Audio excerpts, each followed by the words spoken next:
Okay, folks, I think I have taken more notes for this movie that we're going to talk about right now, more than any movie that I've reviewed.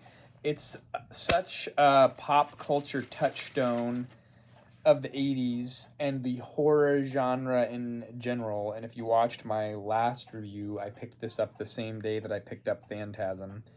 And I kind of see those two movies are similar, but they're all kind of copying the Halloween John Carpenter kind of a lot of it, you know. They're like this is an 80s slasher film, but it did not scare me. This movie, I remember as a kid everyone was like, "Oh my gosh, this movie's so scary," and I had never seen it before, and then I found it on video cassette and I said, "I'm going to pick this up for my friend Jonathan," and he wanted it. So we're talking about A Nightmare on Elm Street, written and directed by Wes Craven. He is big in the horror genre. I think one of my more scary films of his that kind of sticks out when I think of it is the original Hills Have Eyes, and then even the remake that wasn't affiliated with him, but kind of, they did a reboot. They even did a reboot of this movie in 2010.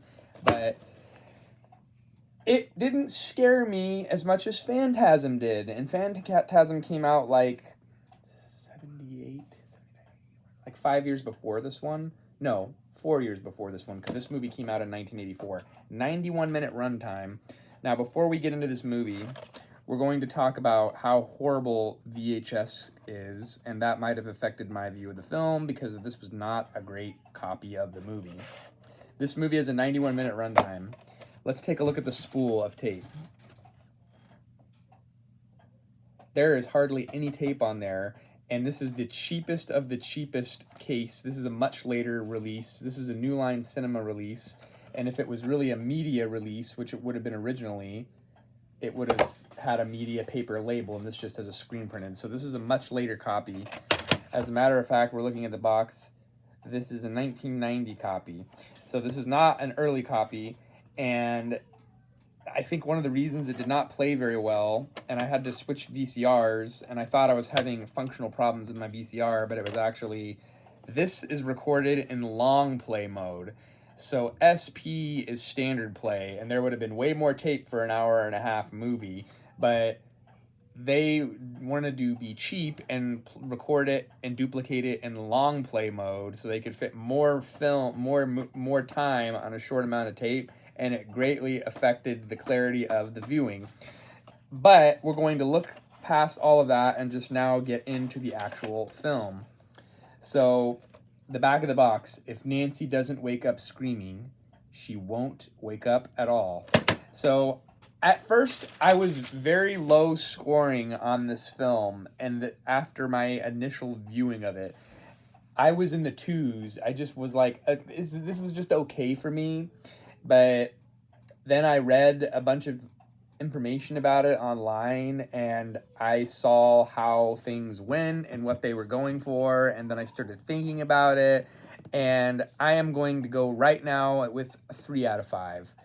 Which is not what I wrote down. So as I kind of researched it and pondered it, because I watched the movie about 4 hours ago, and I usually jump right into reviewing it, but I had some time to think about it because I had some other things to do, and then I sat down and I read a bunch of Wikipedia things about it, and it's just moved the barometer for me on how I feel about this film, and I see how this film has influenced other things. I feel like this particular film plays very heavily into the production of Stranger Things, as that film, television program on Netflix, also takes place in the 80s, and a lot of them getting pulled into the Upside Down felt very similar to what they would do in this movie, where people would get pulled down through bed mattresses and bathtubs into this dream world where Freddy would take their lives. So let's talk about that. The Freddy Krueger character, Wes Craven had based this guy off of any childhood fear, and originally wanted him to be a child molester, but then he felt like there was too many articles in the time period of the early 80s where child molesters were prevalent in the LA area, where he was subscribing to the LA Times, so that he didn't want it. So he just called this guy a child murderer, which is horrifying enough. And then he's horribly disfigured because he didn't like how most of the horror villains at the time were wearing masks. So he wanted this guy to be like a visual, visceral image of a guy that was horribly disfigured from being burned, which is the premise of the film. The Freddy Krueger character was seeking revenge for not getting proper court justice. The courts let him go from his crimes, and angry parents found him in an abandoned warehouse and burned him to death. And so he's seeking revenge on all the children of the parents that killed him and sought his demise, and specifically the people on Elm Street, where one of the parents happened to live, Nancy's mother in the film. So that is the movie, right? It's just this guy wanting justice for his unjust death, although he should have been court-wise executed for his crimes. So that's kind of a philosophical thing, right? Would the Freddy character have gone on a murderous rampage if he would have gotten proper jury justice? Who's to say? This is going to be a very long review because there's still a lot that I want to say about it. So, like I said, I am 3 out of 5. Rotten Tomatoes is 95%. IMDb 7.4 out of 10. Google users are 87%. And this movie is, as of 2021, was put into the Library of Congress's historical film preservation. It's up there with The Big Lebowski, folks. Gonna survive the nuclear holocaust in the bunker. It's a touchstone picture, and it's considered one of the greatest horror slasher films of all time. I don't know if I agree with that, but I see what it was accomplishing. I liked the soundtrack. Fun fact, Wes Craven had listened to the song Dream Weaver by Gary Wright, and that kind of inspired him to have a very synth-laden soundtrack, kind of like that Tangerine Dream soundtrack and that horror movie The Keep that we talked about a while back, although I find the Tangerine Dream synth work much better than this movie, personally. So anyway, how did he come up with this idea? Very interesting. So anyway, the Freddy Krueger character was a real-life bully that bullied him when he was in grammar school. So he took that name, and then he wears a red and green striped sweater, and he had read an article that those colors are the most offensive colors in color combinations to the eyes, apparently, which is the color of Christmas. I don't understand why that's a thing.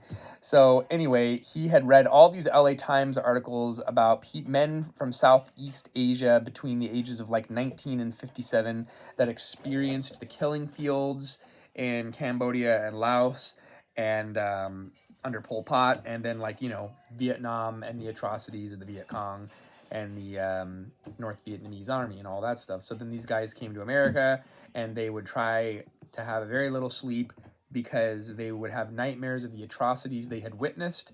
And then some of them, even when they finally would find some respite and they would get some sleep, I'm assuming it's because of you're taking a toll on your body if you don't get enough rest, these people would enter into a nightmare and it would kill them.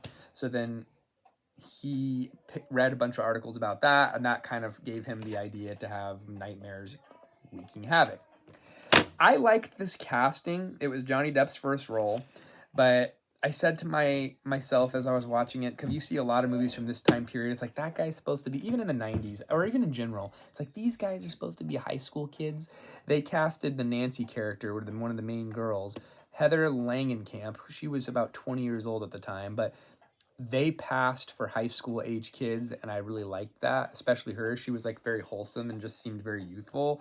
But I feel a lot of movies of that time period, like I said, like you think of the movie Grease, it's like those guys were supposed to be in high school. Give me a break. Anyway, so that was more realistic to me. I just don't know why it didn't really scare me. I was like wanting to be scared, but to me, I was just kind of interested in the story. And the special effects and the kind of and to me, I saw kind of a lot of parallels in a way between Phantasm, where like, you don't know, is this a dream? Is this reality? What's going on? Kind of how like that movie and Phantasm that we talked about, like you didn't know if like that kid was like, his brother had died, and like there's all, but then like, did it really happen? Did this person really get killed? You're going in and out of these dream worlds, so that was kind of really unique, where, you know, they're going to like another dimension of the mind, right? You think of like the movie Inception with that Christopher Nolan, where they like enter into the whole dreamland, but they could still manipulate and change things. I wonder if Nolan kind of got some of his ideas from this movie. So it's just a very interesting premise. It spawned 6 other films, including a Friday the 13th, Freddy versus Jason movie. I don't know if I have the energy to watch all of the other Nightmare on Elm Streets. Just like I researched, and there's like 5 other Phantasm movies. I don't know if I'm going to touch base with all those films and talk about them. I just don't know if I have the time, and I don't know if I want to spend so much content talking about one franchise as much as I want to just talk about a bunch of different random films. But the reason that I reviewed this is because my friend said he wanted it, and I wanted to just watch it and see what I thought about it before I passed it on to him. So that will be going in the mail. I will probably never watch this film again, and I'm glad that I saw it, but it's just not. I just don't think that it's as good as I don't know, favored horror film. I don't know, like I like very stylized movies, like, you know, Kubrick and The Shining, like where there's all these great camera shots and amazing cinematography. And this movie, this whole 80s, like I tried to watch the original Friday the 13th. My buddy gave me a copy on VHS. I got about 10 minutes into it, and it wasn't like it was disturbing or anything. It just wasn't for me. It just didn't draw me in. But then, like, I think of like John Carpenter or like The Fog or like the original Halloween. I liked the way that he shot the movies and the way he played with the light, and it was just that, I don't know. To me, that's what does it for a film, is like, but maybe I'm missing the point. Maybe I'm being too picky. It's obviously critics loved the movie even upon the initial release. It had a $1.1 million budget and it made $57 million. So, oh, last thing, and then we're going to cut it short because we're going on 12 minutes. This is ridiculous. Interestingly enough, Craven was dead broke when he was trying to pitch this movie, and Walt Disney wanted to make this as like a teen movie, and they wanted him to tone it way down and be PG-13 so it can have a broader audience appeal and fit into more of their family-friendly vibes. And they said no, and then he wasn't going to compromise. He wanted it to be what it was and be an R rating. And then Paramount, he wanted Paramount to have it, and they said they weren't interested. They had another movie called Dreamscapes, which I'll have to research and figure what that out. They said it was too similar, so they didn't want it. And then New Line Cinema was a brand new production company, and they picked it up, and it kind of made them. And they didn't even have the money to finance it. They had to have all these different backers, and it turned out to be a success. And I think it partly is because it was such a unique story where there's like these multiple dimensions, multiple realities of real life, and the many-dimensionalism of the mind. So I think that's why it's kind of like a unique film, and nothing like that had really been done before. So I do appreciate it for that. And that's pretty much it. That's a wrap for me. I will be interested to see what comes up next. Potentially another horror movie? I don't know. Probably not. Until next time, we'll see you then.